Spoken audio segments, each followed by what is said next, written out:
Boris, Boris, Boris. It's what you all should be saying right now. The chant. Underneath this bearded face is an acorn-shaped head full of tactical value. The king of specialists. Now, I've seen a lot of Boris slander, saying things like, he's useless, his turret needs buff. You're thinking of encountering only one Boris, which may not be too intimidating on his own.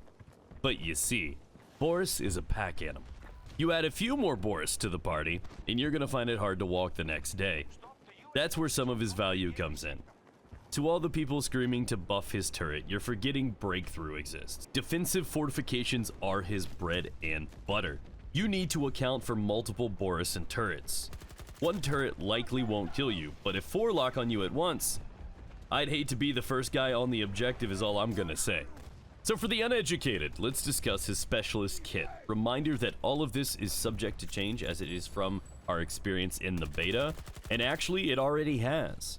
When he was originally announced, his ability was the SG-36 Sentry Gun. Automatically spots and engages enemy targets detected within a certain area. His trait was Sentry Operator. Spots the enemy target when the Sentry Gun locks onto the enemy in question. That's some... yeah, you could copy my homework, but just change it a little so the teacher doesn't know energy right there. In the beta, however, it seems they gave Boris a trait after all. Nearby Sentry Guns are more effective. Pretty vague stuff there, devs, thank you for that. Effective? How? Stronger? Faster? It just says nearby Sentry Guns, so can I assume I stimulate the other guns from other Boris players? More information is needed when the full game comes out, and I will have an updated video for the Boris fans out there and converts when it's launched. Let's face it, there's 2 types of Boris players. There's those who place it strategically. They look after it, they love it, and they lock down an objective. And then there's those who just place it down and leave like my dad did with me. It will all come down to this trait. Is it going to be valuable? Will it make sense to stay next to this Sentry Gun? Will it make it more potent? Or is it really not going to influence it at all and you can simply use it, leave it as an alarm system anywhere?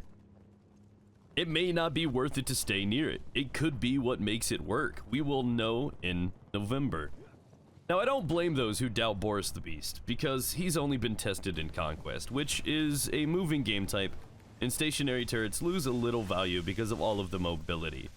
Put him in Breakthrough, Rush, or even Hazard Zone, and he'll arguably be the most valuable of all the specialists. The turret is multi-purpose. Yeah, it shoots bullets and intimidates men and women, and that's cool. Who doesn't want to have their enemies weakened? Deeper than that is his tactical value. That turret is a straight-up snitch. It's an alarm system you can place anywhere that not only reveals the enemies, but wraps them in a pretty red outline that screams, "Shoot me, please." They will defend flanks, elevate positions, and more without you even needing to be present. They are an extension of you. That being said, Boris could be a must-have for Hazard Zone too. Not only could you leave the turret behind as an alarm or even a tripwire, if you will, in case you move on to another part of the map and make sure your flank is covered and no other team is coming up the back, but in many games, drones and turrets and such are prioritized and targeted over players by the AI. We know AI is inside of Hazard Zone, so you could technically, if this works well, use one of his sentry turrets as a decoy. So imagine for a second, you place this down, it pulls the aggro from the AI, and you and your team can make a decision. Are you going to pick them off as a squad, or maybe even try to ninja behind all the AI with the distraction, and extract the data drives and get out of there for a quicker extraction? I don't know, man. I rest my case. Get on the Boris bandwagon, or get wrecked, guys. Your decision.